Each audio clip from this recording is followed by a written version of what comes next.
Allora, buonasera, benvenuti a tutti. Mentre prendiamo posto, racconto di nuovo brevemente per chi non c'era stato da dove nasce questo festival. Qualcuno mi ha chiesto di spiegare bene come mai ci sono qui un libraio greco e due libraie turche, quindi l'avevamo fatto la prima mattina. Vi faccio un attimo rivedere questa cosa. Il Festival Parole Mediterranee è una delle azioni di una rete che è un'associazione che è nata nel 2000, che si è formata, diciamo, si è costituita in associazione nel 2022, e l'associazione si chiama Mediterranean Network of Indie Bookshops. E di questa rete fanno parte al momento 9 librerie. Le librerie sono 2 librerie di Istanbul che sono qui presenti, la Ömer Kitabevi e la Frankenstein Kitabevi. Adesso tra poco una delle 2 libraie, Ayfer Tunc, vi presenterà questo incontro pomeridiano. Questo pomeriggio ne avremo 2 di incontri. Il primo appunto lo presenterà Ayfer e presenterà questa autrice turca che qualcuno di noi ha conosciuto nel book club perché l'ha letta. È un'importante scrittrice e sceneggiatrice televisiva. Forse qualcuno di voi ha visto in TV Terra Amara ed è un frutto della sua creatività. Qual è l'obiettivo di questa rete? Non soltanto il festival. Noi abbiamo creato durante la pandemia un momento di conversazione online, appunto le 2 librerie turche, la libreria di Siracusa Mascali, una libreria palestinese di Gerusalemme Est, The Educational Bookshop, una libreria israeliana di Tel Aviv, Sipur Pashut, e una libreria di Tangeri, Les Insolites Librairie, una libreria spagnola e una francese, la Altair e la libreria Marcord, per confrontarci in un primo momento sulla condizione delle librerie come piccoli negozi di commercio al dettaglio, in un momento in cui anche per l'editoria c'è un grande cambiamento dovuto alla tecnologia derivato appunto dall'e-commerce, dalla vendita virtuale o dagli ebook. Quindi verificare e confrontare le strategie che ciascuna di noi metteva in atto e anche interrogarci su che cos'è per noi Mediterraneo, ma è proprio una domanda, non vogliamo dare delle risposte certe, su cosa abbiamo in comune, su come possiamo riconoscere le reciproche differenze e farne una ricchezza, e soprattutto anche interrogarci sul perché ci siamo resi conto che in fondo le librerie invece resistono mentre altri chiudono, e il quid comune ci è sembrato essere proprio il fatto che le librerie indipendenti resistono perché sono spazi di socialità dove creare comunità. Quindi tutte le azioni che noi intraprendiamo sono volte a amplificare questa comunità mettendo in comune le nostre diverse audience. Questo festival nasce proprio in questa maniera, per cui in questa rete, in questo momento, la Ömer Kitabevi e la Frankenstein Kitabevi, in collaborazione con la libreria Mascali, si sono attivate un pochino più delle altre, sono un pochino più presenti. Qui di seguito leggete un po' tutti i nostri obiettivi, li dico molto velocemente perché siamo un po' in ritardo. Vi segnalo che parleremo in italiano e in inglese perché sono in collegamento in streaming. Abbiamo fatto questo sforzo tecnologico, almeno per me è un grande sforzo, di metterci in streaming per consentire ad altri di seguirci online, e so per certo che alcune librerie estere della rete ci stanno seguendo. Quindi sono molto soddisfatta di questo. Cerchiamo di utilizzare gli strumenti tecnologici, di per sé non sono cose cattive, ma vanno utilizzati bene se si hanno degli obiettivi da perseguire. Appunto il festival è stato di 2 giornate, abbiamo voluto interrogare alcuni esperti, studiosi di Mediterraneo. Abbiamo avuto stamattina il professore Egidio Ivetic, che è uno studioso di Europa dei Balcani e di Mediterraneo dell'Università di Padova. Abbiamo qui con noi il professore Iain Chambers dell'Orientale di Napoli, che dopo questo panel sulla letteratura turca ci introdurrà il suo percorso. Abbiamo avuto il professore Gennaro Ascione dell'Università sempre Orientale di Napoli, in compagnia del professore Emanuele Fidone. Ecco, i nostri protagonisti sono questi. È stata con noi Ecete Melkuran venerdì mattina e stamattina invece sono stati presenti Gunduz Vassaf e Murat Cinar, tre giornalisti, scrittori, pensatori che riflettono in maniera molto diversa su che cos'è oggi il Mediterraneo e cosa sta diventando il Mediterraneo. Quindi non abbiamo avuto il timore di slittare dalla letteratura alla riflessione anche politica su che cosa siamo, chi siamo e dove stiamo andando. Lascio subito la parola a Giusy Sciacca, scrittrice siracusana che dialogherà con Ayfer Tunc.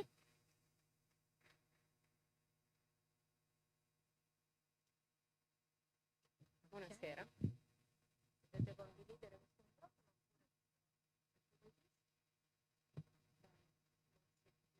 So we will speak in English and Giusy will translate for us.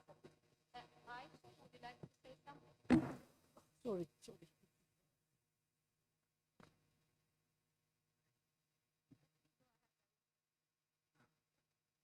Maybe I can give a very brief introduction on Ayfer Tunc. Well, she is a award-winning and one of the best-selling authors in Turkey, whose books have also been translated into many languages, including Italian. As a female writer in a largely patriarchal society, she tackles with the problems of being part of a traditional culture, which is a prominent theme in other similar cultures of the Mediterranean. Apart from her writing, you might also know her because she is the screenwriter of the TV series called Terra Amara, which I heard was quite popular in Italy. And she has written several other TV series as well. And today we're gonna focus on her work and her opinion on Turkish and Mediterranean cultures. Vuoi che ti traduca? Okay. Maybe you can stay here.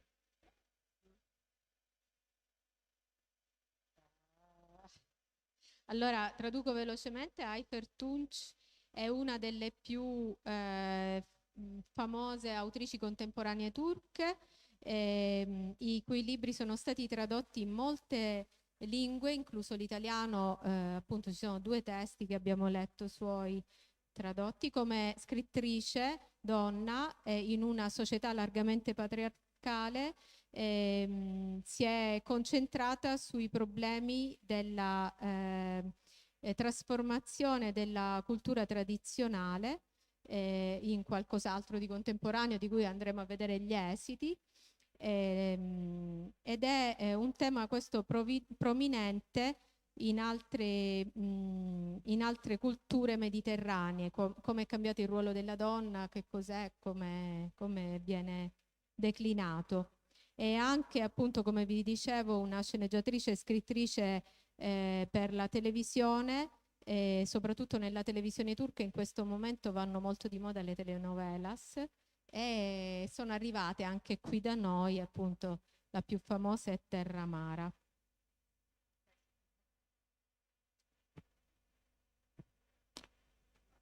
Buonasera a tutti. Farò una brevissima introduzione in italiano, appunto sono in una doppia veste di converserò con Ayfer, ma abbiamo appunto diciamo, parleremo in 3 lingue diverse fondamentalmente, in italiano, in inglese e loro appunto in turco, per cui seguiteci.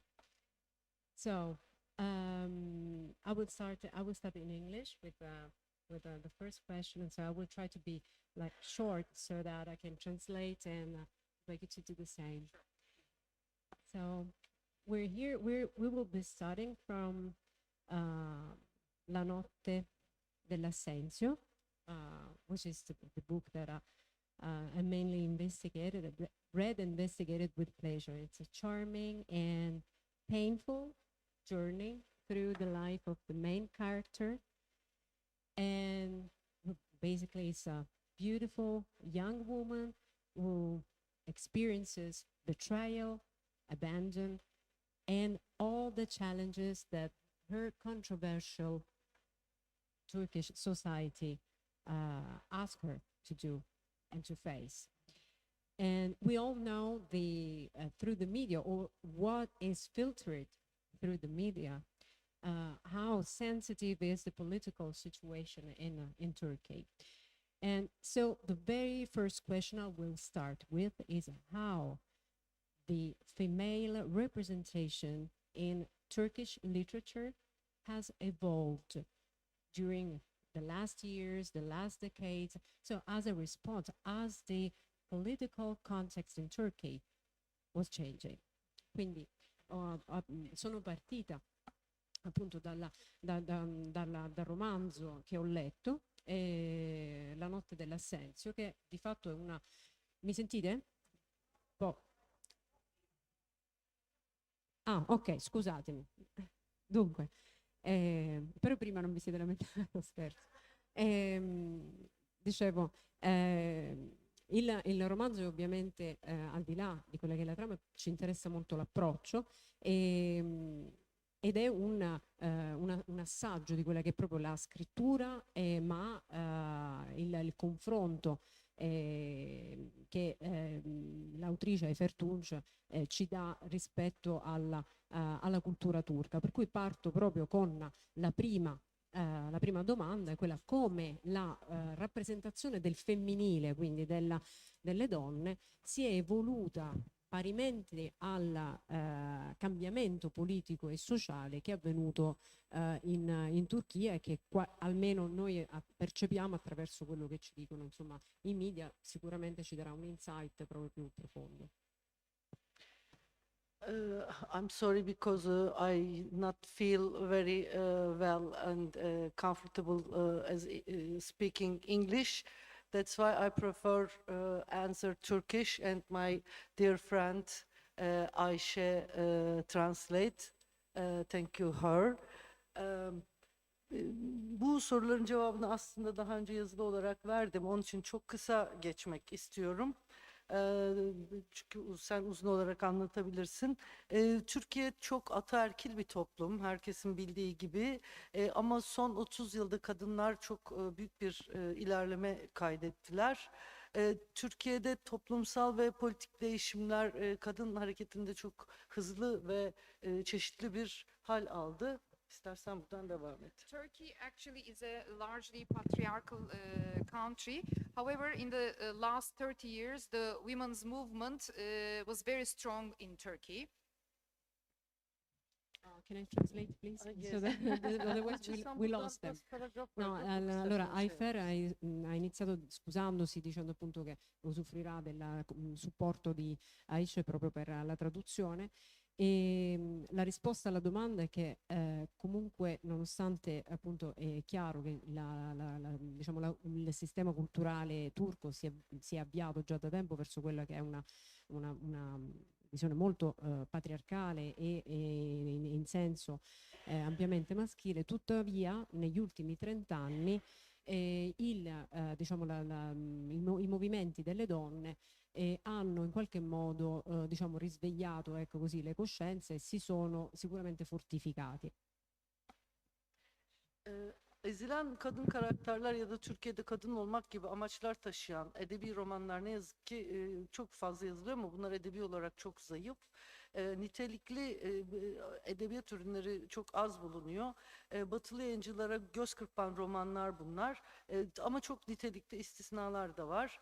Tarihsel olarak baktığımızda Türk edebiyatında kadın her zaman sadece kadın olarak değil, bir bağlamla birlikte temsil edilmiştir. İşte modernite bağlamında kadın, gelenek bağlamında kadın, işte ezilen kadın, sınıf işçi sınıf kadın gibi. Ama edebiyat günümüzde bu tür bağlamlardan uzak olarak kadını ele almaya başladı. Actually, there are many novels about oppressed female characters or about being a woman in Turkey, which are quite low in terms of literary quality. Some of these books have been published with the intention that readers will readily accept this point of view, while the others are aimed for Western publishers who prefer to regard Turkish literature as fiction writing, focusing on sufferings and strugglings all the time, not anticipating an actual literary quality from it. However, there are, of course, some highly qualified exceptions to this. There are women, very powerful writings that prioritize women, especially from the up-and-coming female authors.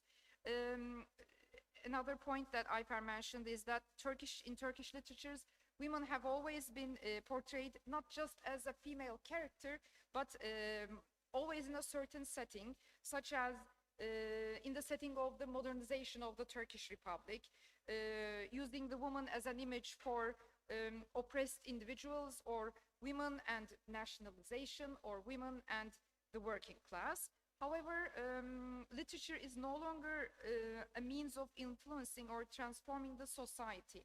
Readers are not after these cheesy cliches and values anymore.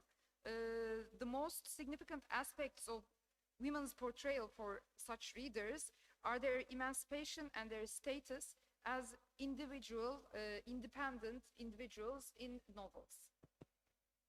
Dunque cercherò anche di riassumere.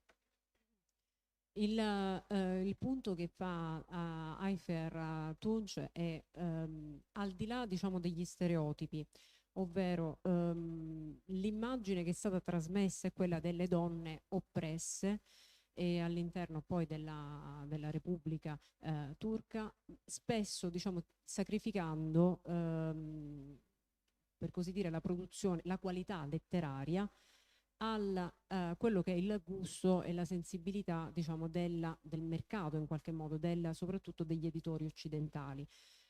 Il punto che fa lei è: va bene, quindi questo tipo di, diciamo, il focus sulla questione delle donne, ma nello stesso tempo sottolinea il discorso della qualità letteraria, parimenti all'importanza dell'argomento, e poi superare la sola rappresentazione dell'oppressione con quelli che sono dei processi di emancipazione, quindi portarsi di fatto anche oltre, no? Quello che potrebbe essere semplicemente la rappresentazione della donna come individuo oppresso, quindi spostarsi anche oltre con qualità letteraria, e questo, diceva, appunto, lo fanno molto bene le scrittrici turche in questo momento, di cui lei è una chiara e eccellente rappresentante.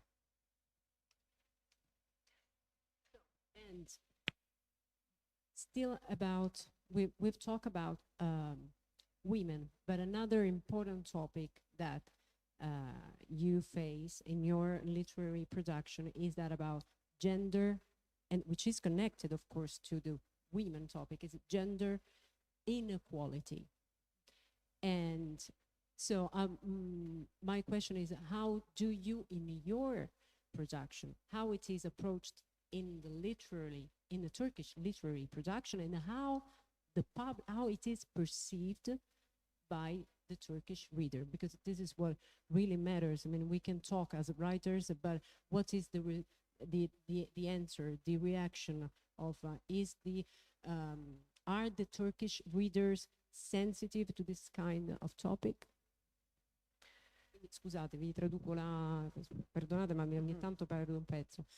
La domanda è a proposito di parità di genere, che è ovviamente un argomento altrettanto legato al tema delle donne. Quello che ho chiesto è come viene affrontato nella sua produzione, come viene affrontato nella produzione letteraria turca contemporanea, ma soprattutto qual è il grado di ricezione, come è percepito l'argomento da parte del pubblico, dei lettori turchi.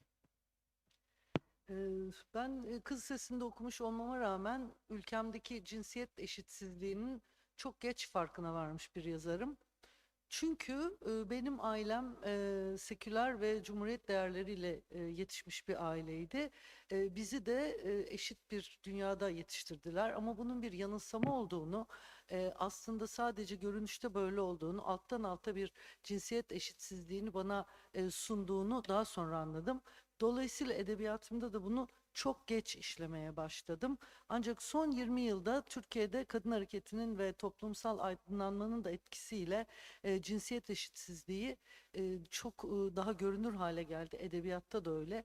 Benim bu konuda aydınlanışım ise ülkemdeki iktidarın kadınları mevcuttan da geri bir yere itmek istemesi ve onlar üzerinde büyük bir baskı oluşturması nedeniyle oluştu. Çünkü sokaktaki kadın hareketi artık çok güçlüydü ve bu şekilde aslında bir aydınlanma yaşadım ve son dönem kitaplarım genellikle kadınlar üzerindeki baskı ve cinsiyet eşitsizliği üzerine. Although I attended an all-girls school, I'm a writer who became aware of the severity of the gender inequality in my country at a quite late stage in my life. Because as a young person, I was raised in a very Republican, very secular family who made me believe that I was equal with men, women were equal with men. However, that was kind of a delusion because from the subconscious message was that we were only equal in certain areas. We were only allowed to do certain things, and that if we wanted to be equal, we needed to forget our gender, we needed to become asexual in a way. However, that is why the gender inequality in my literature also developed at a later stage. It wasn't there at first glance. However, with the women's movement in the last 20 years, along with the government's oppression, increasing oppression on women, of course, led me to tackle this topic in my novels. Along with the social enlightenment in Turkey and women's movement that address the issues of inequality. Quindi Ayfer Tunc ci riporta la sua esperienza personale, che è quella di essere comunque cresciuta, aver frequentato un collegio tutto al femminile. All'epoca non se ne chiedeva, diciamo, le motivazioni, e di fatto si confronta con il tema dell'uguaglianza, della parità di genere solo in uno stato poi diciamo solamente più tardi. Cresce in una famiglia diciamo dagli insegnamenti repubblicani, quindi di fatto le viene insegnato che uomini e donne sono uguali, ma sono uguali in alcune aree. E soprattutto un punto su cui insiste è che viene quasi diciamo cresciuta in maniera, l'uguaglianza risiede nell'essere quasi asessuati, o meglio, quindi anziché enfatizzare le peculiarità del ragazzo o della ragazza, c'è un appiattimento, quasi sempre poi ovviamente a sfavore della donna. Comunque, tornando poi ancora alla situazione attuale, sottolinea che nonostante diciamo questo inasprimento in termini misogini poi della cultura, del sistema culturale, parallelamente si vive a livello culturale comunque una forma di rinascita, proprio un enlightenment, una sorta di un nuovo illuminismo con una presa di coscienza sull'argomento. And personally, as a writer, I have always, I do believe that art is and literature is not, it doesn't end. It doesn't end in itself. It's not just an exercise, it's not just style, it's not just about writing a nice sentence. But literature is, as art in general, is active. It delivers a message or encourages to think. But that's my perception and my vision. So my question is, in such a complex and sensitive cultural environment. How do you balance your art, your creative expression with such a complex, again, and challenging cultural environment? So io come scrittrice, la mia visione sull'arte, riportavo, non è mai fine a se stessa, ma è attiva. Diciamo, si dice qualcosa o si induce comunque, si solletica una riflessione, si incuriosisce. L'arte non può essere fine a se stessa, altrimenti faremmo degli esercizi di stile, scrivere una bella frase non ha, credo, molto senso.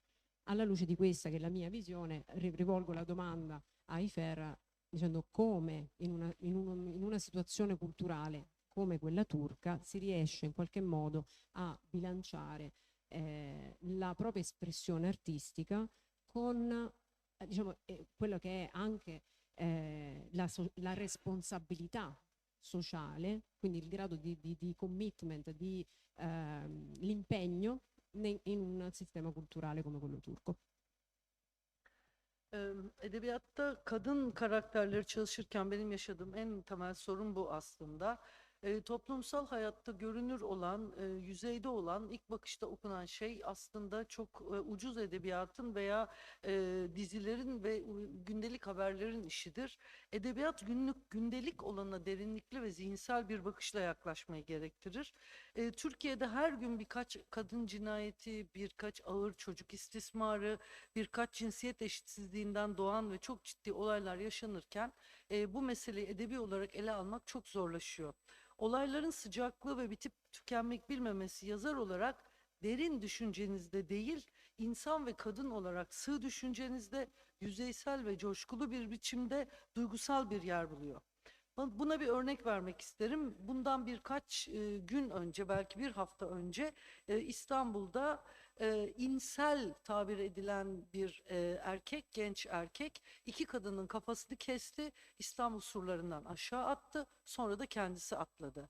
Medya bunu milyonlarca kere gösterdi. Bu korkunç bir paniğe yol açtı kadınlar arasında. Bir nefret kusma, nefretin objesi haline gelme olayına dönüştü. Şimdi bu dehşet verici bir olay ve bunun her gün tekrarlanma ihtimali var. Böyle bir iklimde yaşarken edebiyatçı olarak derin bir edebiyat yapmanız çok zor. Dolayısıyla soğumasını, olayın derinliğinde olanı anlamaya çalışmayı bekliyoruz. Bu da bizim aslında edebiyatla ilişkimizde bir kesintiye neden oluyor. Dolayısıyla uzaklaşmak istiyorum konudan ama ülkemin gerçeği bu ve ben ne yapmalıyım böyle bir durumda? Bireysel veya yazar olarak kaçmalı mıyım? Hayır. Kaçmamalıyım, bilinçli bir şekilde dışarıdan bakmaya çalışmalıyım. Ama bunun dengesini sağlamak ya da bu soğukkanlılığa sahip olmak, itiraf ediyorum, hiç kolay değil. Ayfer says this is the primary issue that I deal with while writing about literary female characters. The purpose of daily TV news or low-profile books or television in general is to show what is already evident in social situations, what is on the surface, and what is initially seen by everyone. Whereas literature takes a deeper, more analytical perspective to the commonplace. So it is very difficult to handle this subject in a literary fashion when there are so many femicides, child abuse cases, or gender inequality crimes taking place in Turkey on a daily basis. The heat and endlessness of events find a place in your shallow thinking as a woman and as an individual, not in your deep thinking as a writer. She gave an example a week ago, a 19-year-old young man called an incel, maybe you're familiar with the term now, killed two young women, flung their heads off the walls of Istanbul and then killed himself and threw himself off the walls as well. This was the footage of this horrific crime was shown on social media times and times. And for many, many days, the social media was frantic about it. Fear spread among women, families, mothers, and daughters. So these types of horrific events take place almost on a daily basis. Before there is any time for a writer to dwell upon the reasons behind these crimes or to digest these crimes, another one takes place. So there is no actual time for intellectual thinking behind all of this. But Ayfer says, as a writer living in Turkey, what should I do? Do I have the luxury to ignore it? Of course not. However, unfortunately, the daily, the frequency of such events, unfortunately, have a very negative impact on the writing and thinking exercises of the intellectuals in Turkey. Quindi ciò che Ayfer ci riferisce è che spesso anche in questo caso la produzione letteraria si ferma a un livello di superficie. Purtroppo appunto anche Italy is not that different, I mean, in terms of daily sad news. Quindi diciamo ci riportano notizie ovviamente all'ordine del giorno tra femminicidi o abusi su minori, sulle donne.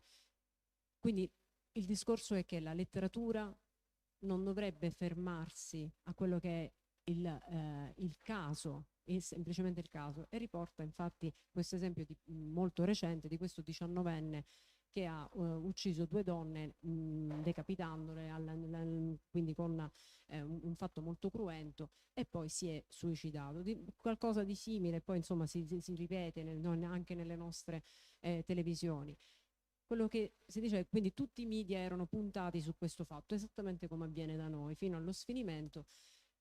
Ma qual è l'obiettivo della letteratura? Quale dovrebbe essere? Cercare di investigare ad un livello diciamo, molto più profondo, indagandone quelle che sono le cause già a monte, no? Di questo. Però non c'è quasi tempo.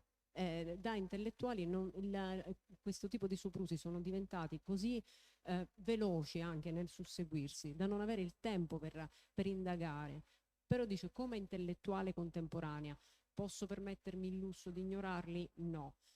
Quello che posso fare è esercitare comunque quella che è la mia responsabilità individuale, quello che comunque farei come essere umano e come autrice, quindi riportarli e provare in qualche modo a capirne, innanzitutto a indagarne le cause.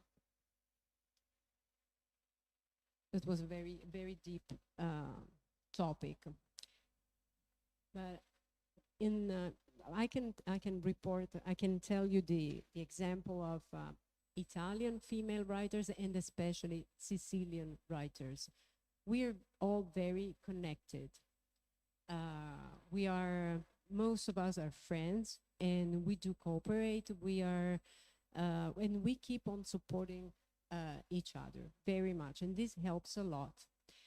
I would like to ask you if there's something like this among the Turkish female writers, and how important, how crucial it is for your production and for the female writers' production of this moment. Chiedevo ad Ayfer come noi, diciamo, le scrittrici italiane, soprattutto, questo è un vanto che ci possiamo fare e che ci invidiano le altre regioni, ce lo possiamo, insomma, qua gioco in casa, è quello che le scrittrici siciliane noi siamo molto unite, molto, sia a livello proprio personale, ci frequentiamo, ci supportiamo e ci stimiamo molto. Mi chiedevo e chiedevo ad Ayfer se questo tipo di legame esiste in Turchia, e se in che modo, diciamo, ha un effetto sulla sua produzione e proprio poi sulla produzione letteraria turca.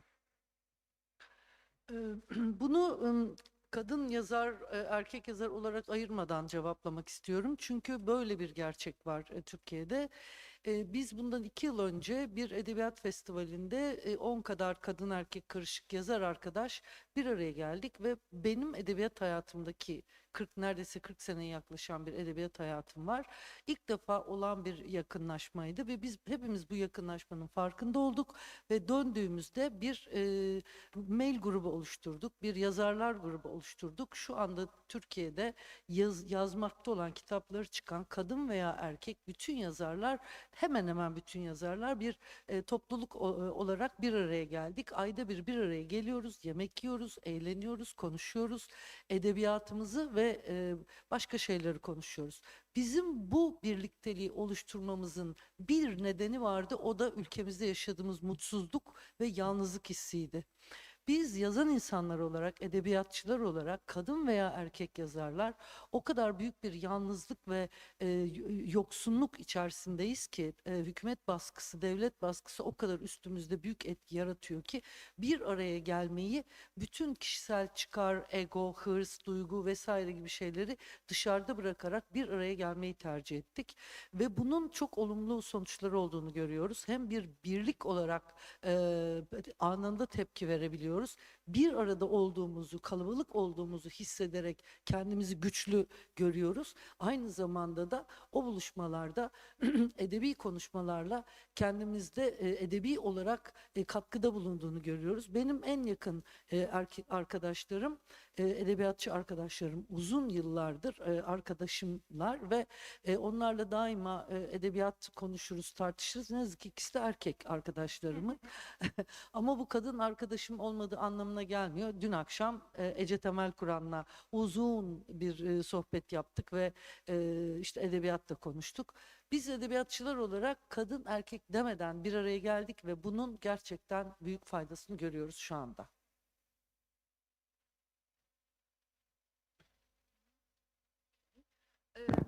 I'll answer this question without discriminating between female and male writers.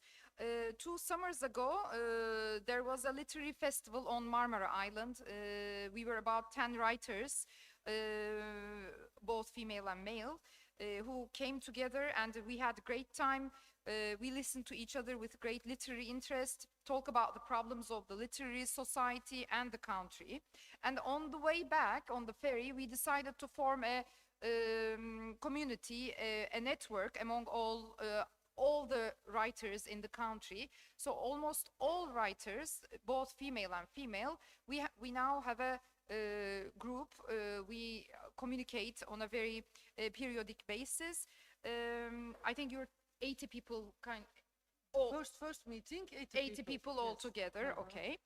So as intellectuals of my country, not only as females, but as all intellectuals of my country, as academics, other intellectuals, writers, who worry and suffer, who suffer and worry for our future, we feel really very lonely. Therefore, being in solidarity with other people, likewise people, gives us the strength, and we feel we have the feeling of solidarity when we're all together. So from this solidarity, of course, strength emerges through email groups. Whenever something goes on in the country, we can come together very quickly.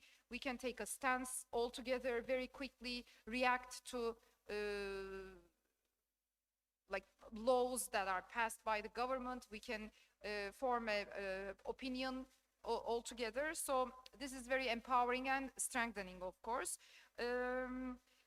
I, as a female writer, 2 of my very best writer friends are males. Therefore, I don't discriminate between female and male writers. We all have the same sufferings in Turkey. But this doesn't mean, of course, that I don't have any female friends. Like yesterday, Ece and Ece Temel Kur'an was here, as you know, and they're very dear friends. They had drinks, they had talked about the country for hours and hours. So it's always good, I guess, to be together in solidarity with other writers. Thank you. No, I need to apologize. I probably mentioned just female writers. I mean, we don't discriminate to, like, we like our brothers writers, let's say. So, because that would sound like the other way around. We can discriminate sometimes. No problem with that. ho puntualizzato, ecco che insomma ci vogliamo bene, ci stimiamo sia tra autori donne e uomini ovviamente, anzi ci supportiamo. E Ayfer ci raccontava appunto di questa esperienza in Turchia, diciamo, a seguito di un festival avvenuto 2 anni fa circa. Erano un gruppo di circa 80 persone e hanno creato una rete diciamo ben fitta di rapporti, di stima e spesso diciamo come in tutti i settori poi avvengono le antipatie, gli egoismi, ma tutto questo poi è stato comunque superato da una causa di fondo che è quella che è la sensibilità e il senso di preoccupazione che hanno per quanto riguarda la direzione politica del paese. Pertanto sicuramente facendo gruppo si sentono meno soli e questo gli permette proprio di fare in qualche modo di supportarsi, no? A vicenda, di discutere. Hanno un gruppo mail dove si confrontano su tutto quello che avviene quotidianamente nel paese, e lei stessa diceva noi ci supportiamo anche in termini di editarci e fare editing, scusate, del materiale, la lettura e quindi diciamo senza discriminazioni si supportano, quindi funziona un po' da tutte le parti come sistema. Marilia, do we have time for just one more question? Oppure se avete voi delle domande, or if from the public, if there's any question, just please raise your hand. Please go ahead. Do you need a microphone, or do you come here?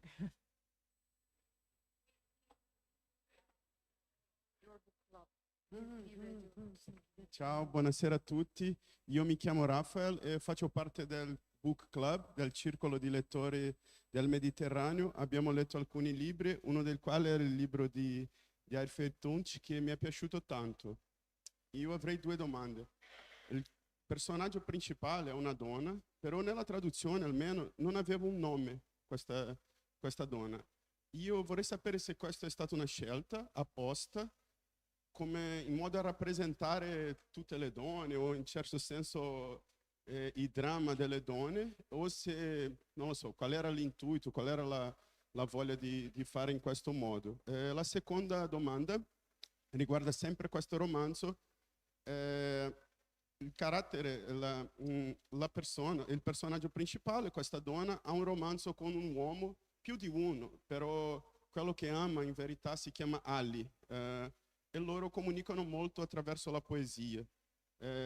Ci sono stati tanti riferimenti alla poesia nel libro di Ayfer Tunc, quindi vorrei sapere come va la poesia in questo modo, nella letteratura turca, anche perché è importante, perché anche abbiamo letto Burhan Sönmez e anche lui nel libro mette molta poesia, fa riferimenti a questo, quindi vorrei sapere alcune parole a proposito di questo. Bellissima domanda, bellissime domande. Very, very interesting questions. This deserves time. So, Raphael belongs to the book club and they read your book. So, and his question is, what is the reason why, if you know, of course, I mean, if you can explain, why the main character in the translation of this book I read has no name? Was it a choice? Was it, I mean, the rationale of that is sort of metaphorically you wanted, or, I mean, or did the translator or the publisher wanted to represent the entire women, or maybe you can explain. And the other, or maybe you can reply to this and I will translate the other question. I understand. Do you want As you feel more comfortable. But if you can do that in Italian, I mean, after today, so you will be our legend.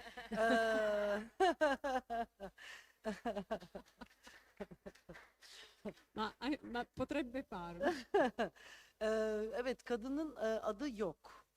Türkiye'de çok ünlü bir feminist hareketin ünlü yazarlarından, hatta öncü yazarlarından Duygu Asena vardı ve onun bir kitabının adı Kadının Adı Yok idi. Ve ben bu kitapta aslında bu bir üçleme. Birinci kitapta adı vardı bu karakterin. Karakterin adı Şebnem. Birinci kitapta adı var. Fakat birinci kitapta kendisi anlatmıyor. Onu tanıyan başkaları bir kapak kızı olarak, bir pornografik fotoğraflar çektirmiş bir kadın olarak yargıladıkları bir kitap. İkinci kitap bu. Burada birinci kitapta adı olduğu için ve de Duygu Asena'ya gönderme olsun diye adını kullanmadım. Üçüncü kitap bu karakterin kocasının ağzından anlattığım Osman. Orada kadının adı tekrarlanıyor.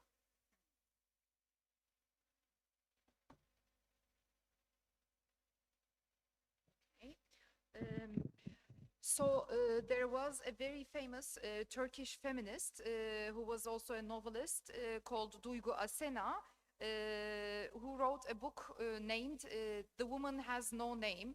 This was a very powerful feminist movement in Turkey, referring to women being invisible in society. So I wanted to refer, there's an homage to that, I wanted to refer to that. However, this was a trilogy. In the first book, the character had a name, it was Şebnem, but the book was not, the narration was not by Şebnem, the character. The narrator, three different people were narrators who conveyed her as a pornographic figure in the first book. And then in the third book of the trilogy, the name of the third book is Osman. She again has a name. But in the second book, I wanted to make sure that the woman has no name as a feminist. Yes, as a reference to Duygu Asena''s feminist discourse. Ayrıca bu Türkiye'de kadın hareketinin neredeyse adı haline gelmiştir. Kadının adı yok cümlesi. Gerçekten de toplumsal olarak da özellikle Türkiye'nin geleneksel kesimlerinde kadının adı aile büyükleri tarafından çoğu zaman hatırlanmaz bile, laf olsun diye bir adı vardır. Birazcık da o nedenle Şebnem'in adını ikinci kitapta hiç kullanmadım. This was a very renowned slogan, actually, used by feminists. The woman has no name in Turkey in the feminist movement. Plus, in rural areas of Turkey, this is actually the case. The female babies are given names, but most of the time the families don't even remember the names of their female children.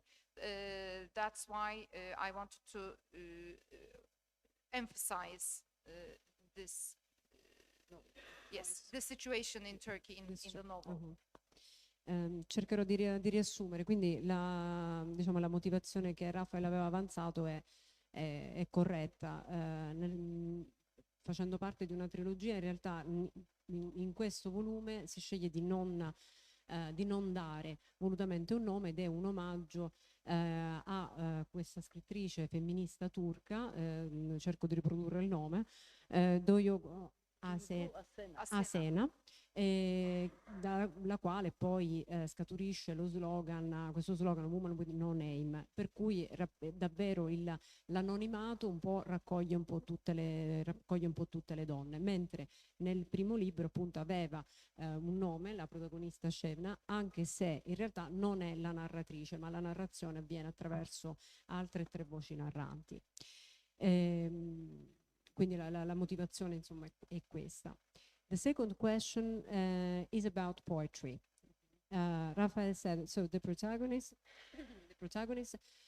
has different love relations, but she's in love with Ali. And their, so to say, favorite way, the way of communication is through poetry. So the question is, we've spoken about novel here, and what about poetry in Turkey? Şiir Türkiye'de çok eski bir sanat. Roman şiire göre görece çok geç ortaya çıkmış. Ama romandan önce Türkiye toplumunda, Osmanlı toplumunda, Anadolu'da hep şiir var. Anadolu insanı duygularını, kendini, kimliğini şiir yoluyla anlatmayı sever, şiir yoluyla anlamayı da sever. Hala bu böyledir. Hala Türkiye'de güçlü bir şiir damarı var. Kitaplar çok yazılıp çok satılmıyor ama gene de gençlik iyi şiirin hala peşinde. Benim karakterimde şiir yoluyla duygularını anlamış ya da duygularını şiir yoluyla daha iyi ifade eden ve çok iyi bir şiir okuru. O nedenle de romanı yazarken pek çok şiiri de referans olarak aldım. Ama temel bir cümle şu: Türkiye'de o kadar iyi şairler, o kadar güzel dizeler yazmışlar ki o duygu durumunu onlardan daha iyi anlatmam mümkün değildi. Dolayısıyla onların dizelerini ödünç aldım. Okay, one moment. I'm not a professional translator, so I get emotional. I'm sorry about that. So the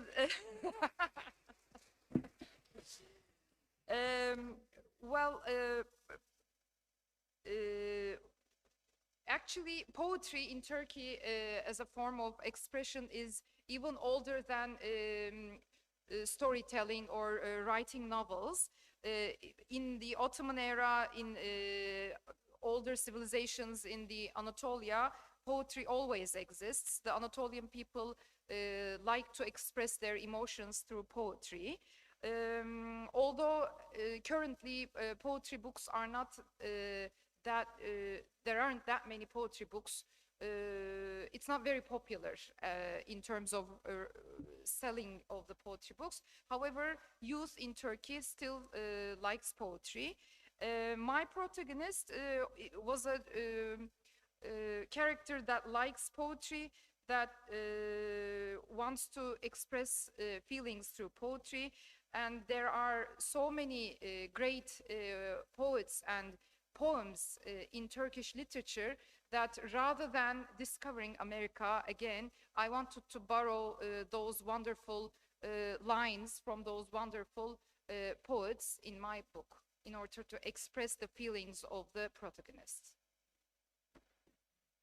Allora, ovviamente ci ricorda che insomma la poesia anche in Turchia è stata ovviamente precedente, la produzione lirica è precedente a quella, alla narrazione vera e propria, che i popoli dell'Anatolia hanno sempre espresso le proprie emozioni, i propri sentimenti attraverso la lirica, attraverso i versi. Vedo che non è differente diciamo la situazione in termini proprio commerciali, il genere insomma della poesia non è da un punto di vista commerciale tra i più fortunati, tra i più popolari, anche se tra le generazioni più cioè, tra i giovani viene riscoperto come genere, si riprende a leggere un po' di poesia.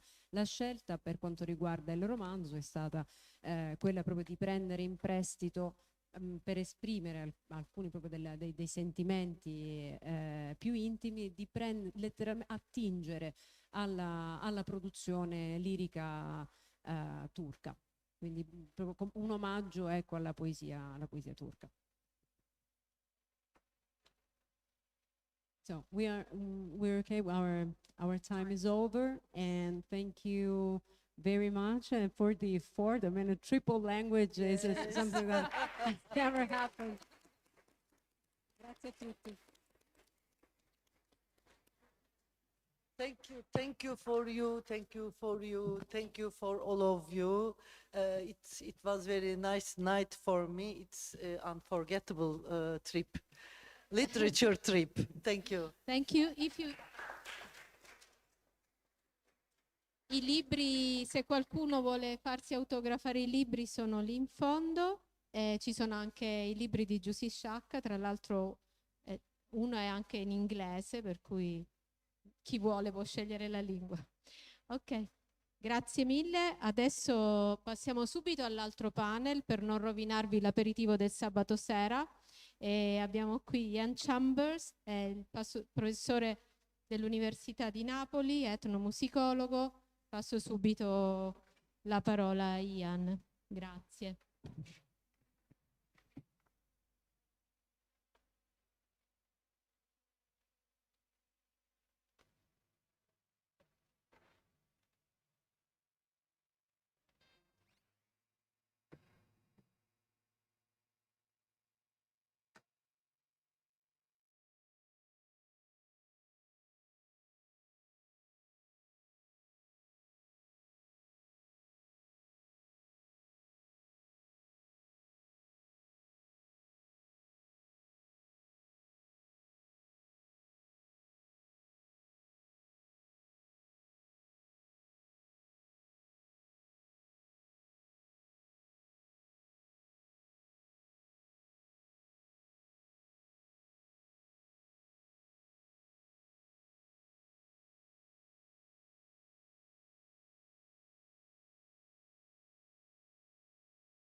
Va bene.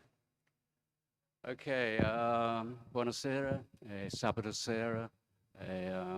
Mentre aspettiamo lo spritz, cercherò di dire qualcosa su questa idea del Mediterraneo che ci interroga, pensando anche come siamo invitati, se vogliamo, di rivedere, ripensare, riascoltare, perché vorrei anche contestare i suoni che stanno qui a fianco, il Mediterraneo. Allora, l'idea qui, e poi devo fare in 2 lingue contemporaneamente, da quello che ho capito per il streaming. Allora, the Mediterranean that interrogates us, the voice of the others, though in Italian it's better caught by, it indicates both the female voice and the male voice. So I'm going to say a few things on, cioè, sto per dire alcune cose sulla scia delle ottime osservazioni che sono state fatte stamattina, che hanno evidenziato che esiste un Mediterraneo molto più esteso rispetto alla modalità consueta per inquadrare, spiegare, definire il Mediterraneo, che come abbiamo capito anche da stamattina si tratta di un'inquadratura elaborato, costruito, inventato negli ultimi 2 secoli dalla cultura, dalla sponda nord, dalla cultura europea. Allora vorrei cercare con voi stasera rapidamente di interrogare questa modalità di pensare il Mediterraneo e anche di gestirlo, cercando di interrompere, interrogarlo e magari di smontare un po' questo. Allora, pensare al Mediterraneo che in qualche modo è sostenuto, è sospeso in reti sia locali sia mondializzati, per usare i termini che è stato usato quando è venuto qui per diventare cittadino di Siracusa, il filosofo Jacques Derrida.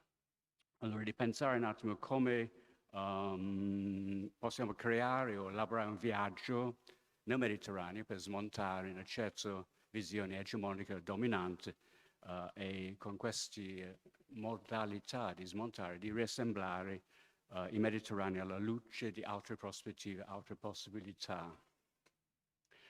Beh, queste solo sono le premesse, poi vediamo a vedere come. Allora la domanda principale è che chi ha diritto di annorare, mappare, spiegare il Mediterraneo. Come dici qui, si tratta di sottrarre il pensiero al calcolo dell'oggettività occidentale, di ricollegarlo nell'interseccarsi delle correnti mare, Mediterraneo, delle correnti che compongono una densità storica, una complessità culturale e una sfida epistemologica irriducibile in un solo linguaggio o punto di vista, per quanto universali siano le sue pretese, cioè la nostra logica occidentale. Allora l'idea è di rinegoziare il senso storico e culturale del Mediterraneo e questo ci porta a affrontare una serie di questioni molto più ampie, non necessariamente autorizzate dai lessici europei e occidentali. Anche oggi nella prima lingua parlata nel Mediterraneo, nel bacino del Mediterraneo, tutte su variazioni dialetti è l'arabo. Allora nel momento in cui si recepisce questo, in qualche modo c'è un invito a ripensare di chi è questo Mediterraneo, chi ha il diritto di spiegare. Allora, però io vorrei fare questo facendo una serie di considerazioni che arrivano tra di noi, qui in Italia, a sud dell'Europa. Questi sono esempi che si può trovare anche in Francia, anche in Inghilterra e così via. Quando la lingua e la letteratura viene abitato e rielaborato da altre storie, altri corpi, altre prospettive. Questo significa subito di spezzare il legame consueto, no? Tra lingua, letteratura, identità nazionale. Quando parliamo della letteratura si parla sempre in termini nazionali, no, la letteratura italiana, francese e così via. Allora, pensando a questi autrici qui indicati, no? Uba Cristina Ali Farah o Ijab Shego, persone che hanno anche cittadinanze italiane, però questo è secondario al discorso che vorrei fare, che in qualche modo, abitando la lingua, la letteratura, la cultura italiana, propongono una rielaborazione, magari non autorizzata, dalla lingua e letteratura stessa. Cioè di mettere in questione i canoni letterari e così via. Allora, di incominciare di fare questo, ovviamente queste nuove letterature delle cosiddette seconda generazione da autrice afrodiscendente o quello che vogliamo chiamare, è stato accompagnato anche dalla nascita o lo sviluppo di una serie di voci critiche che hanno cercato di raccogliere questa sfida alla visione nazionale della lingua, letteratura e cultura italiana. Questi sono solo due esempi, la voce dell'altro, scrittura ibrida, cioè l'idea della lingua e letteratura nazionale viene realizzato in modo tale di offrire altri spazi in cui altre storie, altre culture possono emergere. Devo fare tutto questo in inglese, no? Yeah, okay, va bene. Allora, so I'm explaining very quickly how, good evening, how the right to narrate the Mediterranean has been put in question by the arrival of other histories, cultures, and bodies which raise questions, interrupt, interrogate the national canons and national understandings of identity, where language, literature, culture, and territory are assumed to be homogeneous and fixed. So the arrival of other voices, other cultures, other bodies, particularly coming from ex-colonial spaces, rewrites and reworks all of that. So to think about how this raises questions, ora passo all'italiano e poi torno all'inglese, e di pensare come questo fa incidere, diciamo, sul pensiero critico locale, nazionale, con questo arrivo dei corpi, vita e storia insospettate, corpi sessuati, ingabbiati nella categoria di razza. I neri sono scoperti di essere neri solo quando sono arrivati gli europei, no? È un concetto nostro, una costruzione nostra. Allora di cercare di vedere come questo va smontato, e questo apre le nostre storie, cosiddette nostre storie, i nostri archivi, per svelare la costituzione coloniale della modernità e dove sono presenti. So I'm saying how the arrival of these other bodies, histories, which are sexed, gendered, also racialized through European categories, how they undo that imposition and open up our own understandings, our own histories, our own archives to these unauthorized, unexpected ways of narrating the present, narrating modernity, and narrating the Mediterranean. And una delle cose centrali è quella della ripetizione, di ripetere i linguaggi, la modalità di narrare, spiegare la modernità. E nella ripetere, questo è un esempio molto banale, no? Questo è il famoso romanzo di Ennio Flaiano, Il tempo di uccidere, che va ripetuto nel romanzo di Gabriele Gamandi, Regina di fiori e di pelle, però dall'altro punto di vista, dal punto di vista della donna colonizzato, donna che è stata stuprata dai truppi italiani e così via, per cui non è solamente di, come si potrebbe dire, rovesciare la visione, ma anche in qualche modo di mettere in questione tutte le premesse che si utilizza quando si parla dell'altro, quando si parla quando si parla del passato, perché qui abbiamo un esempio come questo passato può essere riportato nel presente per creare delle pieghe o dei tagli nel presente per liberare, di rilasciare altri modi di narrare sia il presente, ma anche il senso del passato, che si usa per garantire il senso della presenza.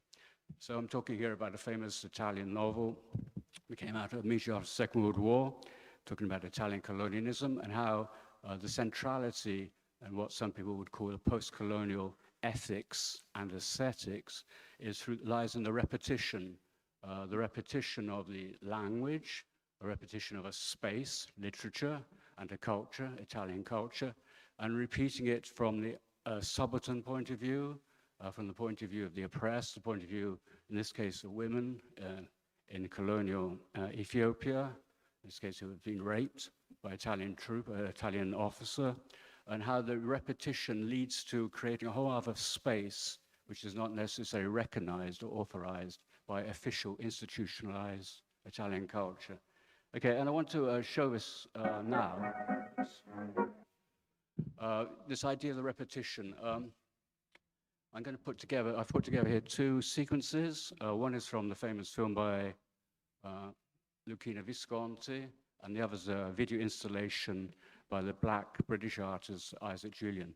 Allora, due sequenze, una presa da Visconti, Il gatto pardo, la famosa sequenza verso la fine del film, nella sala da ballo, e qui c'è la ripresa di questa scena dove vediamo questa danza della morte dei migranti attuali di oggi, nello stesso luogo, Palazzo Gangia, Palermo, però non è solo questo, gli stessi spazi, non so, spazi del cinema europeo, spazi dell'arte europea e così via, la ripetizione sui linguaggi per dire cose che questi linguaggi finora non hanno espresso, non vogliono magari registrare.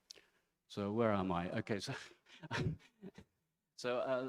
I'm saying here about this repetition, the mechanisms, the ethics and aesthetics of repetition, which allows us to release other histories. And I give an example, putting together the film by Luchino Visconti, Il gatto pardo, was in English, The Leopard, and the video installation from 2007 by Isaac Julian, the black British artist, Western Union, Small Boats. Western Union, the means whereby money is sent back by migrants to, let's say, sub-Saharan Africa, small boats being the piccola imbarcazione, the small boats used to try and cross the Mediterranean every night. So let's see if this works. Can't do it together.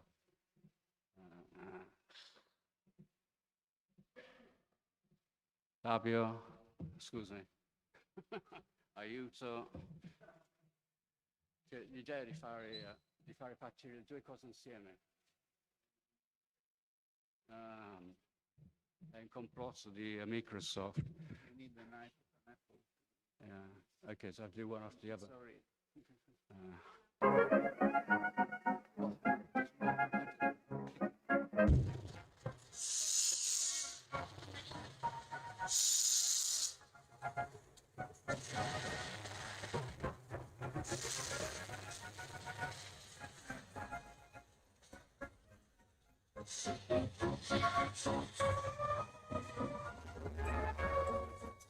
Sono tutti gentili qua. E io sono felice. Anche lei è proprio. E anche lei. Meno male che sempre intende quello che dici. Dico così. Io ti dico. Non si sente. Perché se lei non avesse voluto perfettamente prima. Veniva che sempre ti avrebbe sfocato tutta affezione. No, non è vero. Sì, è vero, Angelica. Tu ben credi avrebbe resistito alla tua bellezza.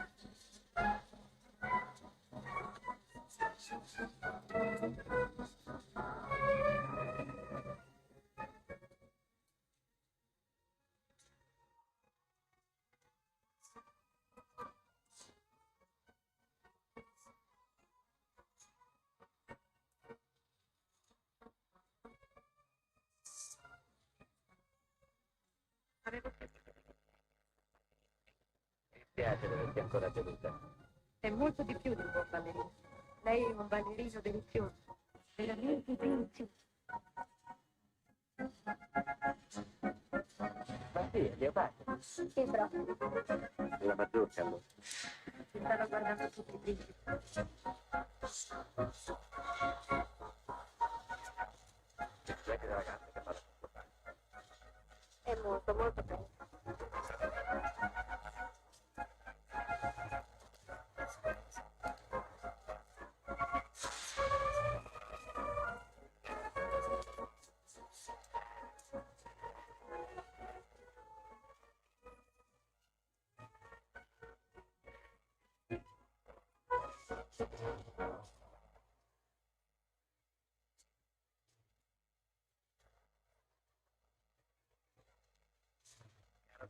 Se gli applausi non sono scrosciati è solo perché è un leone della sua specie, in cui il rispetto non incoraggia sconvenienze. Ma ti meritavi un'ovazione.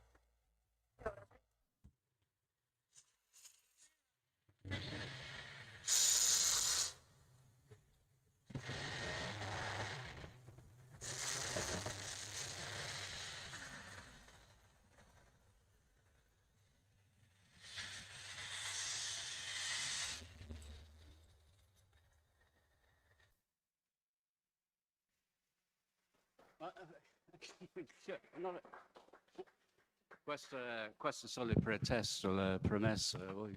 Ora facciamo un viaggio un po' più profondo. Allora, l'idea qui chiaramente di quello che emerge qui non è solamente come all'interno del cosiddetto nostro linguaggio, nostra cultura, nostra letteratura, possono emergere altre storie, non tanto come una versione completamente alternativa, un linguaggio alternativo, ma all'interno del stesso linguaggio, all'interno dei stessi mezzi, il cinema, l'arte visiva, la letteratura, la poesia, può essere occupato, abitato, elaborato, articolato in modo tale che emergano queste storie che magari non sono state riconosciute, non sono registrate dalla, diciamo, la visione ufficiale dell'Europa, lo sfondo nord del Mediterraneo e così via, però che esistono, persistono e resistono. E questo significa che si apre qui a questo punto quello che io chiamerei gli archivi, del rivisitare il passato, siamo riportati nel passato da queste immagini e così via, per riesaminare le premesse dei nostri linguaggi, la nostra autorità sul Mediterraneo e sul mondo. E che significa di toccare quello che io chiamerei la costituzione coloniale del presente.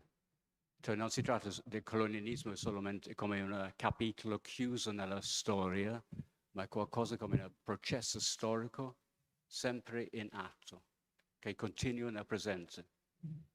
Quello che sta accadendo in questo momento nel Mediterraneo orientale o Asia occidentale è un esempio di questo in atto, anche se magari non vogliamo registrare e capire. So I'm saying that this opens up much deeper archives within our languages, now occupied by other histories, other cultures, which bring us to arrive at the core of what I would call the colonial constitution of the present, and how that is a continuum. It's not reduced to a historical moment. It's not back there in time or far away from us, but it's part of our ongoing present. Look at Gaza, look at Gaza. Okay, so this suggests also a different understanding of history, which is not to cancel the histories that were brilliantly explored, or the way of talking about the history of the Mediterranean that was brilliantly explored this morning. But it is to suggest we can perhaps cross that history, or those histories, with another understanding whereby time is bent or folded, so the past becomes proximate to us. So what you see here is 3 moments in historical time. Up in the top right is Napoleon in Egypt, the pyramids, and then below that is the division of the Middle East between France and Britain in the 1920s, leading to the formation of the contemporary state of Israel. And we have the refugee, this young girl, arriving the island of Lesbos in 2016.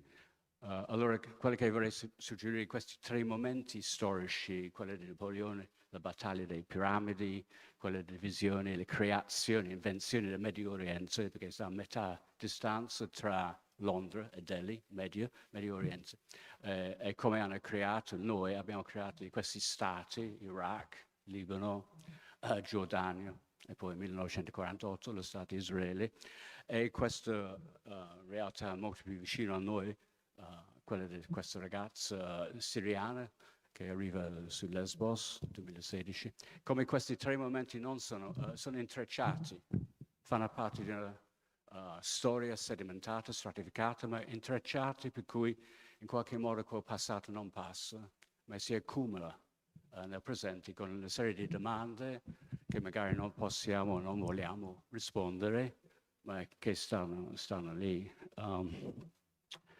quello che è nato nel Medio Oriente, Stato Israele, anni 50, 60, 70, 80 fino ad oggi, e quello che si chiama colonialismo di insediamento. Allora questa idea che quel passato coloniale che è troppo comodo per noi, pensare va bene, è terribile, è successo lì molti anni fa, ma invece continua di inquadrare e di incidere sulle modalità di spiegare il presente.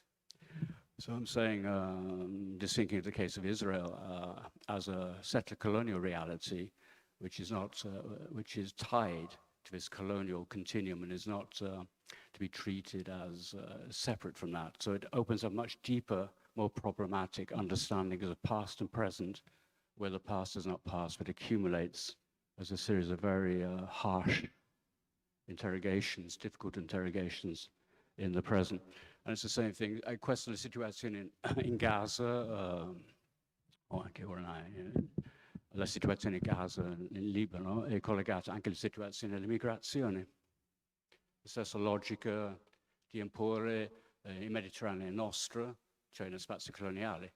Come questa illustrazione qui è anche per illustrare come il Mediterraneo è stato un lago, è ancora un lago coloniale dal 1800 in poi, e poi c'è tante altre cose da dire su questo, come abbiamo reso trasparente ai nostri occhi, non solo in termini militari, ma anche in termini di conoscenza politica e così via.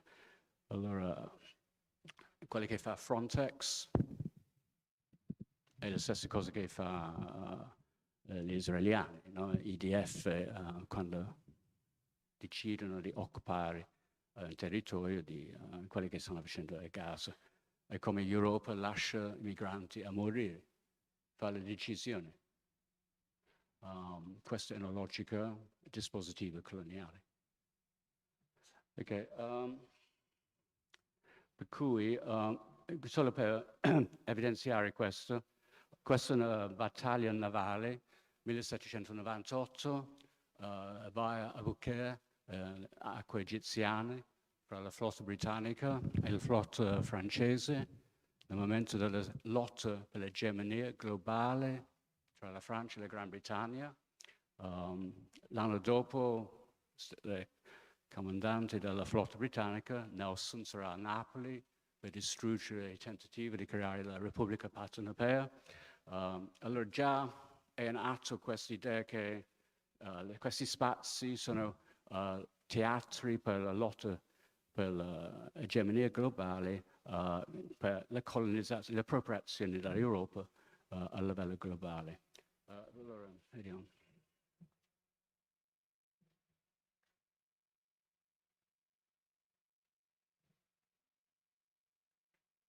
C'è una vicinanza qui, un modo di trattare il territorio altrui, come è tutto alla nostra disposizione.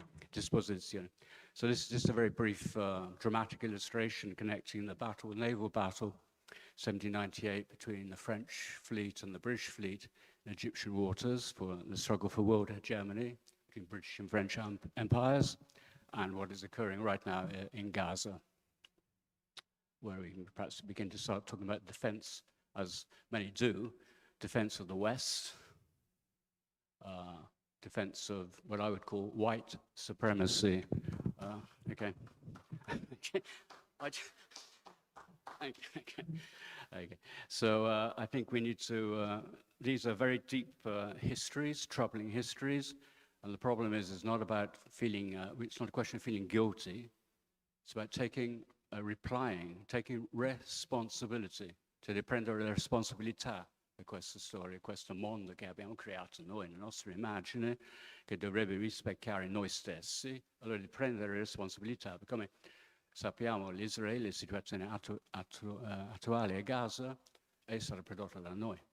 Prima i britannici, che hanno offerto uno spazio per ebrei europei in Palestina, anche perché a causa dell'antisemitismo dei britannici hanno pensato di risolvere le questioni di secoli e secoli di antisemitismo europeo, offrendo questo spazio in un piccolo angolo dell'impero britannico, come fa anche la Germania, pensando per le colpe della Shoah, l'Holocaust, appoggio incondizionale per Israele, perché così la questione è stata risolta. Ovviamente non si è risolto niente, né antisemitismo né colonialismo.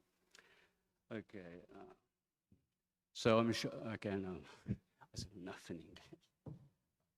Allora, l'altra cosa, allora questa idea di riaprire questi archivi del Mediterraneo, ovviamente questa è una forma di telegrammi e poi c'è tante cose di cui possiamo parlare, non so, con l'aperitivo. Però questa idea, ho preso anche presto questa idea dall'Atlantico nero al Mediterraneo nero, pensando come la centralità della formazione dell'Atlantico, questo corpo di acqua molto più grande, senza misura, alla formazione della modernità stessa.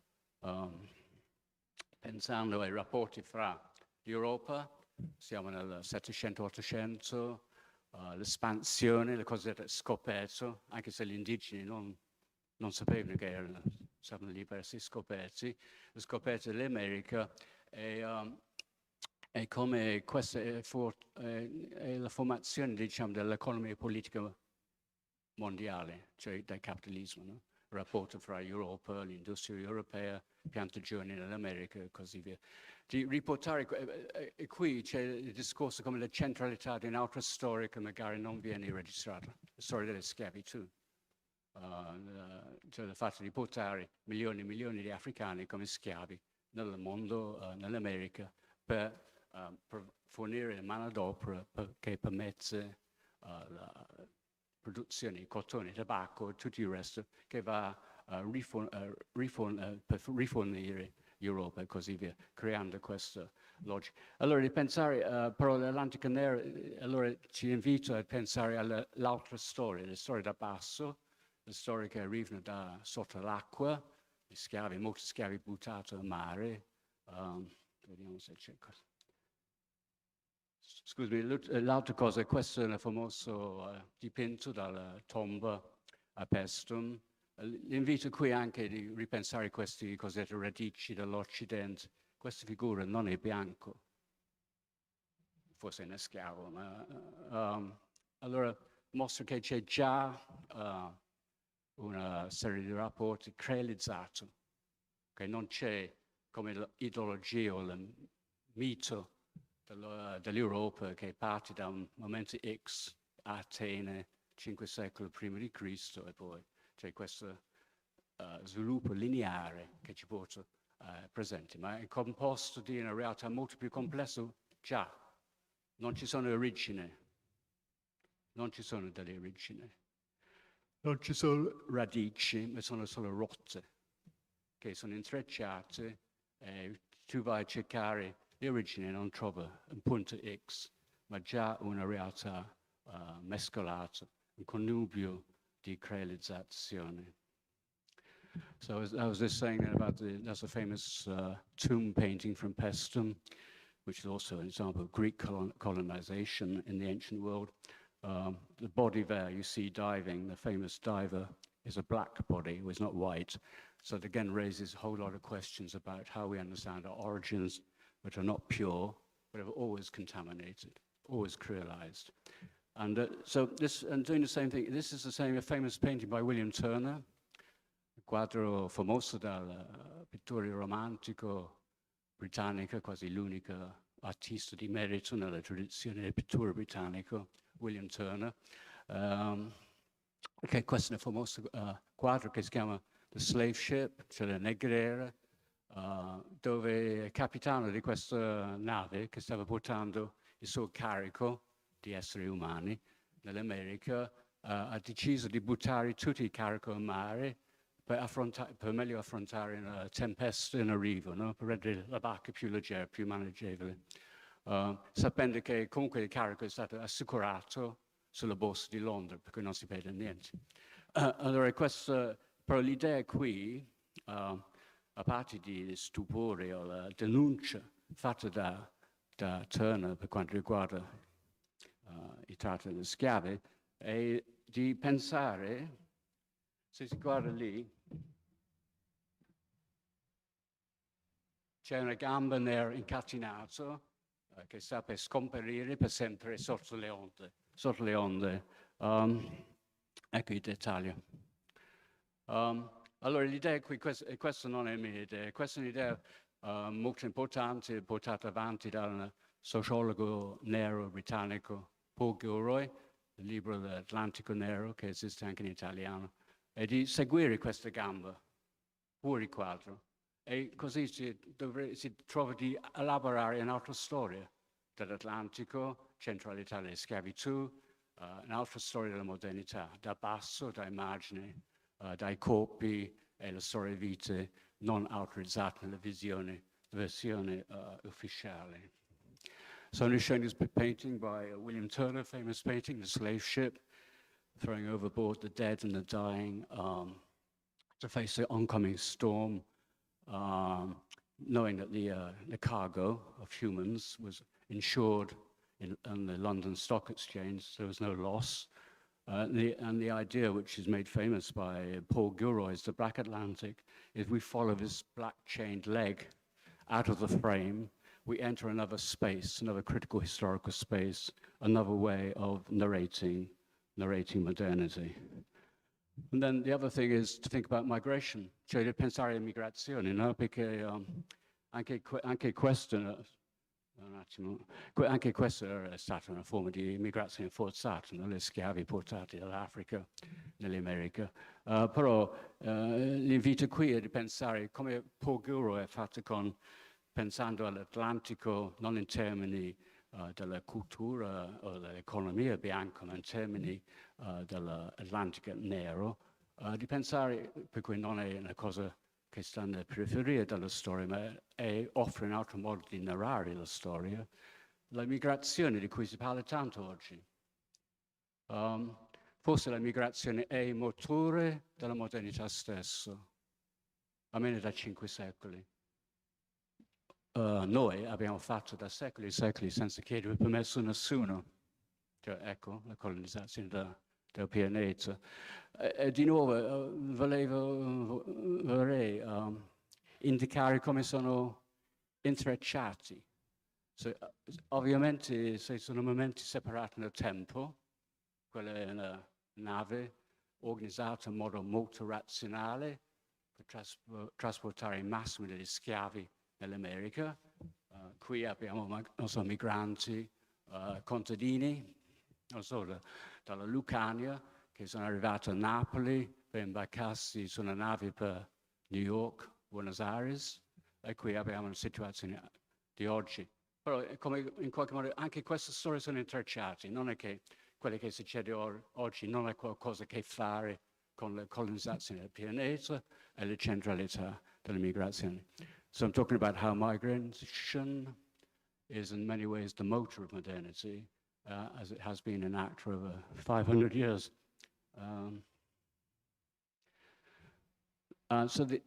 Ho preso questa opera d'arte da questa artista britannica che si capisce benissimo dal nome, che non è anglosassone, ma è britannica.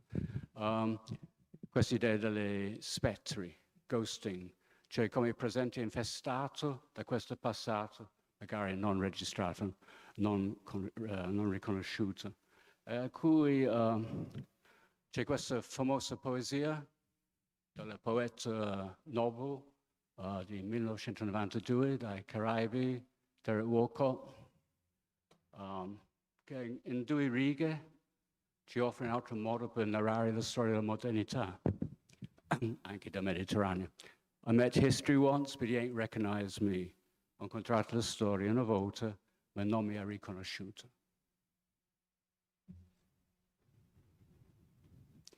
E poi l'ultima parte di questa cavalcata è di vorrei proporre anche esistono altri linguaggi che possono diventare linguaggi critici, anche se spesso non vengono riconosciuti come tali. Per cui ho proposto questa idea della musica. Musica come metodo. Cioè, ovviamente qui, sulla scia di quelle che ho appena detto, di pensare ai suoni subalterni che sono sostenuti nelle estensioni della risonanza che troviamo dalle culture subalterne. Pensiamo alla centralità della musica afroamericana, della musica delle diaspora nera.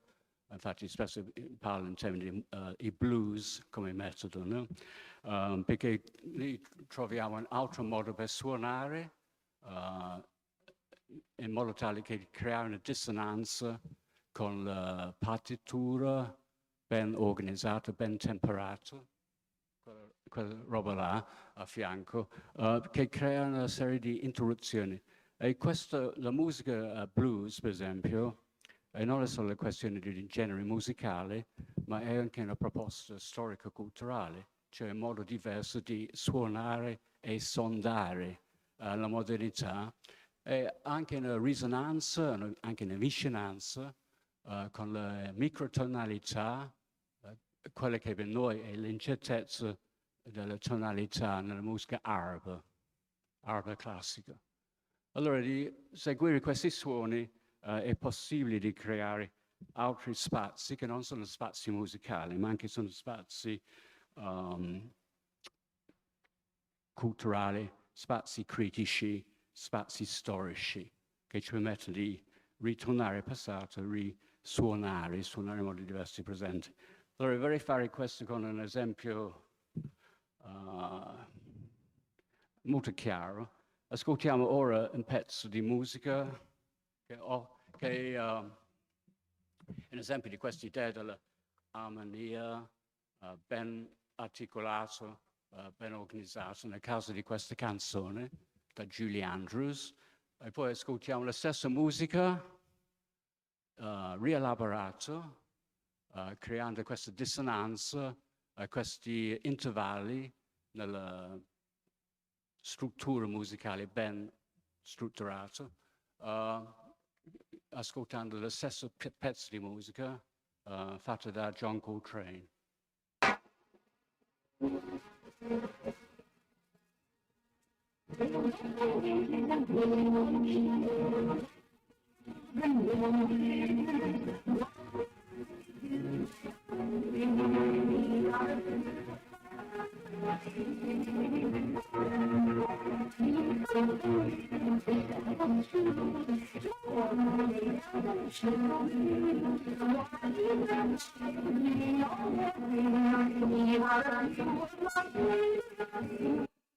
Basta con questo. Ok, grazie.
Ok, l'idea, non vorrei fare una guerra musicale, culturale, però magari di interrompere un attimo.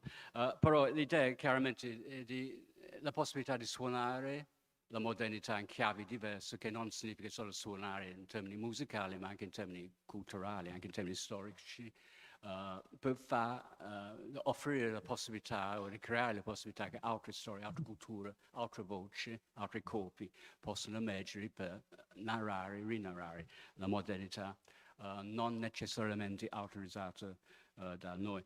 Allora questa dissonanza si sentiva, no? Nel suono. John Coltrane che faceva tutti questi giochi rispettando il linguaggio, la struttura, la melodia, smontato completamente per creare un altro percorso, altre possibilità. Infatti il pezzo dura quasi 22 minuti, però creando questa altra possibilità, partendo dal linguaggio fornito dall'industria musicale così occidentale.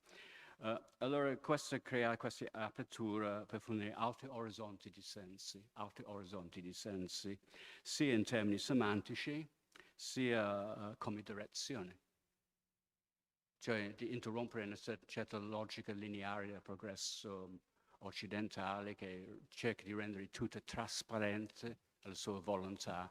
La musica blues, la musica araba, classica, mette in questione questo desiderio della trasparenza, disseminando un'ambiguità musicale che è anche un'ambiguità storica e culturale che ci invita a ripensare tutto. Allora, lo so, è sabato sera, dobbiamo andare, per cui vorrei concludere riportando translation. Okay, well, it got lost. Okay, so the examples there were very clear.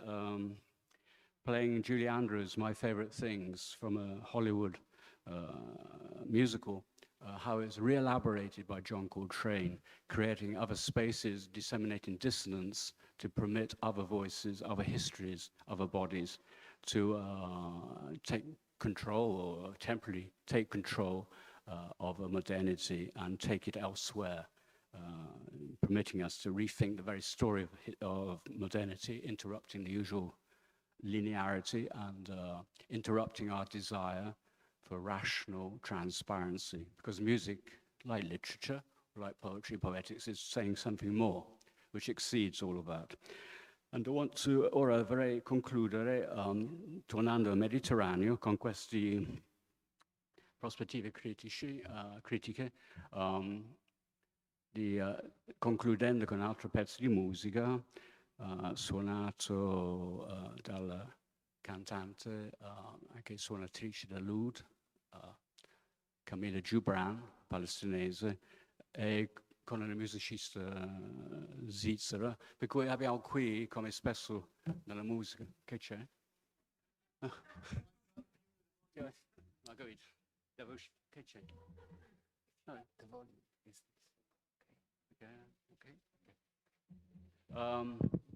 quest'idea che in qualche modo introducendo, pensando alla musica blues afroamericana, la diaspora nera, i suoni della diaspora nera, la musica jazz, la musica classica araba, che in qualche modo mette in questione la nostra categoria fra cultura alta e cultura bassa, che propone un altro modo di mappare o cartografare la modernità, portandoci in direzioni diverse, non solamente verso il futuro, ma anche tornando nel passato, in modo tale che quel passato non registrato, non riconosciuto, arriva dal futuro, perché è ancora da registrare. Questo sarebbe un argomento dalla cittadina di Siracusa, Jacques Derrida. Ok, allora concludiamo con questo. Questo dura 5-6 minuti. Okay. So just the idea is to take this all back home, bringing it home in the Mediterranean, how the music and the dissonance and the uncertain intonation actually breaks apart the simple linearity of history, permitting us to think of moving in different directions, breaking down the desire for transparency or rational explanation by insisting on the ambiguities which lie in the notes, musical notes, or lie in poetry, the poetics, and literature in general, which creating something else, which is not simply about aesthetics, it's also about ethics, not solamente una questione estetica, ma una questione etica, che permette un'altra politica del presente da emergere, magari non, come ho detto molto spesso, non autorizzato solamente da noi.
Spero che questi telegrammi, che fate una serie di telegrammi, questi frammenti possano servirci per ripensare, riassemblare il Mediterraneo, per capire che altri Mediterranei sono possibili. So these fragments, these telegrams serve to try and suggest other coordinates, other ways of thinking of the Mediterranean and other possible futures. Grazie alla pazienza. Il mio cocktail è pronto.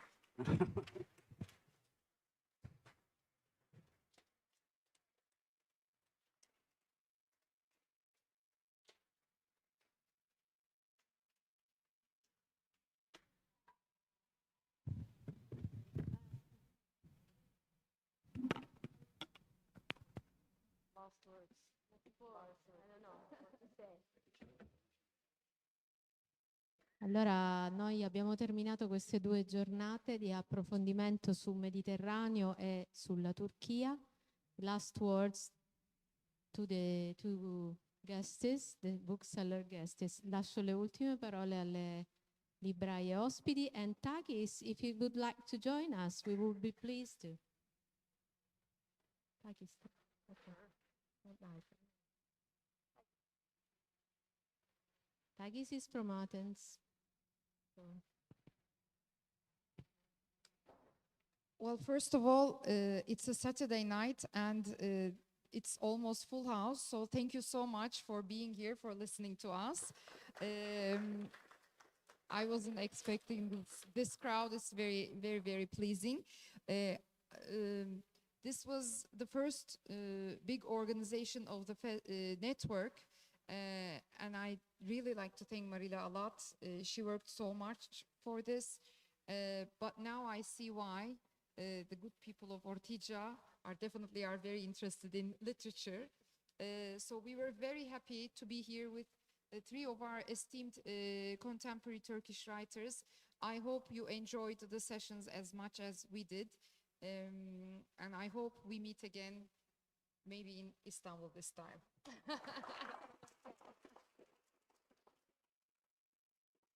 Avete capito?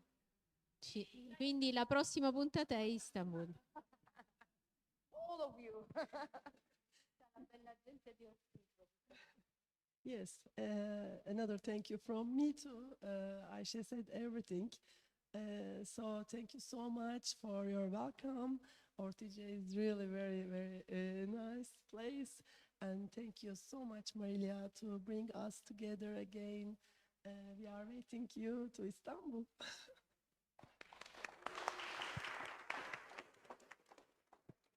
Grazie, Marilia. Thank you very much for having us here one more time. I was here 2 years ago, and this is for me the last day, but I think it's the one day of a new beginning. Yeah. So see you somewhere in Mediterranean. Thank you. Kalispera. Kalispera to all of you. Enjoy your Saturday.